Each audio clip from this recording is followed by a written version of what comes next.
OK. Attention, c'est une CD1 juste avec de l'algèbre. Juste avec de l'algèbre. Étape 1. Pour le magicien d'Ignus, ben lui, il a sa propre pierre tombale. Elle est ici, comme ça. Puis dans l'étape 1, ben on va trouver le volume de cette pierre tombale-là. Parce que c'est une question qui parle de volume. On dit que c'est une pierre tombale à base carrée, donc je vais écrire x et x, mais la hauteur, 3 décimètres de plus, donc je vais écrire x plus 3.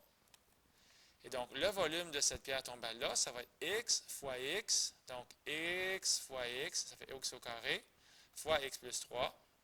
Ça va donc donner x3 plus 3x2. Ça, c'est mon étape 1 pour cette petite pierre tombale-là. On s'en va voir maintenant la sorcière. Elle aussi, elle a une pierre tombale, elle est chanceuse, hein?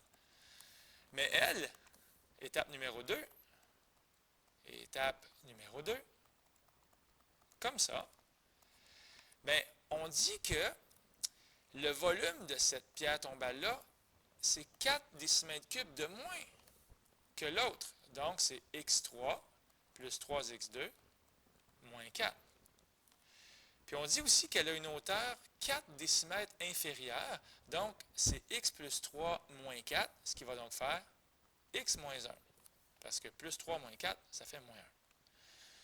Donc, dans cette étape-là, ce que je pourrais faire la division, donc x3 plus 3x2 moins 4.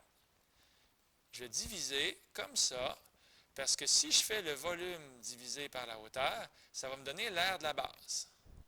Alors, je vais trouver l'aire de la base qui est ici, ça va sûrement m'intéresser. Alors, c'est parti, je vais écrire x2. Donc, ça fait x3 moins x2.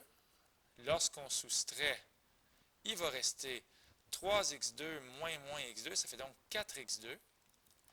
Et là, je sens que je vais rajouter le fantôme. D'ailleurs, ça tombe bien, c'est une CD1 de fantôme. Plus 0x moins 4. Donc, j'ai rajouté le 0x. Et il va m'aider le 0x, vous allez voir pourquoi. Ici, je vais écrire 4x. Ça fait donc 4x2. Et 4x fois moins 1, ça fait moins 4x. Lorsqu'on soustrait, bien ici, ça s'annule. Et 0 moins 4, ça fait donc 4x moins 4. Et on va donc pouvoir ajouter ici plus 4. Et ça va faire effectivement un beau reste de 0. Donc, l'aire de la base, elle est ici. C'est l'aire de la base, ça. Moi, là-dedans, je vois un carré parfait. Et ça tombe bien parce que je pense que c'est écrit ici, à base carrée. Donc, dans mon étape 3, ici, je vais réaliser, je vais convaincre le lecteur, le prof qui va me corriger, que x2 plus 4x plus 4, c'est égal à x plus 2 au carré. C'est un carré parfait. OK. Ici, l'aire de la base, c'est x au carré. Et ici, l'aire de la base, c'est x plus 2 au carré. L'aire de la base. Pourquoi je parle soudainement des aires de la base, là? Parce qu'on va aller voir ce qui se passe avec la troisième pierre tombale. Elle est 2 fois plus haute que la tombe de la sorcière. On va changer de couleur, on va la faire en noir. Donc, pour la troisième pierre tombale, elle est 2 fois plus haute que la tombe de la sorcière. OK, comme ça. Ça, c'est mon étape numéro 4. Vous allez voir, ça va avoir une logique dans pas longtemps. Et à l'étape numéro 4, on est 2 fois plus haut que x moins 1. On est donc égal à 2x moins 2. OK? Elle est 2 fois plus haute que la base, que la tombe de la sorcière. On remarque que l'aire de la base de cette tombe est égale à la somme des aires des autres. OK? Donc, l'aire de la base qui est ici, l'aire de la base, c'est égal à la somme des autres aires, donc x au carré, plus x2 plus 4x plus 4. Comme ça, ce qui est donc égal à 2x2 plus 4x plus 4. On remarque aussi que les côtés de la base de la tombe mesurent 4 décimètres de plus que celle-là du magicien. Donc, ici, ça va être x plus 4. Donc, 2x2 plus 4x plus 4 est égal à x plus 4 au carré. Alors, c'était ça l'arnaque.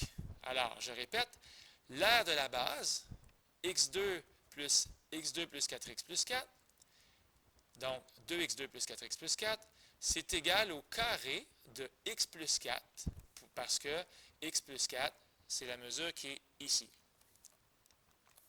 Alors, on est parti, ça fait 2x2 plus 4x plus 4 est égal à x plus 4 au carré, ça fait x2 plus 8x plus 16. OK? Je manque un petit peu de place. Ça va faire x2 moins 4x moins 12 égale 0. x2, ça va faire deux nombres dont la somme donne moins 4 et le produit donne moins 12. C'est 6 et 2. Et on va donc trouver, après quelques calculs, que x égale 6. C'est quoi ça? C'est des décimètres. Hein? X égale 6 décimètres. Comme ça. Bon. Je suis en train de réaliser, puis j'ai un peu honte, que cette étape-là, ça ne servait pas à grand-chose, finalement, à moins que je me trompe. On a trouvé enfin une valeur numérique. Alors, c'est 6 décimètres. Puis là, après ça, tout le reste peut embarquer. Donc, pour l'étape numéro 5, je ne sais plus où écrire, puis je ne veux pas tout effacer, mais je vais quand même être obligé d'effacer. Alors, ici, on va prendre une grosse efface, là. Alors, tiens. J'aurais pas dû effacer celui-là. Celui-là ici, c'était x plus 2. Ah oui, oui, oui, elle est utile. Elle est utile, cette quantité-là de x plus 2, x plus 2. Et ici, on avait x moins 1. Donc, pour les volumes, à l'étape numéro 5, on y va, on fait les volumes. Le volume de la pierre tombale numéro 1, ben, c'est égal à quoi? C'est égal à 6 fois 6 fois 9. Ben, si vous préférez être vraiment précis, vous pouvez écrire fois 6 plus 3. Alors, 6 fois 6 fois 9, ça fait 324 décimètres cubes. Le volume pour la deuxième, ça va faire 8 fois 8 fois 5. 8 fois 8 fois 5. J'aurais dû écrire 6 plus 2 fois 6 plus 2 fois 6 moins 1. Ça fait 320. Tout ça, c'est des décimètres cubes. Et le troisième volume, ça va être 6 plus 4 fois 6 plus 4. Donc, 10 fois 10 fois 2 fois 6 moins 2. Oh, ça fait 1000. Tout ça, c'est des décimètres cubes. Alors, en tout, ça va faire 1000 plus 324 plus 320. Ça te fait 1644 décimètres cubes. Et ça, c'est la bonne réponse. Voilà.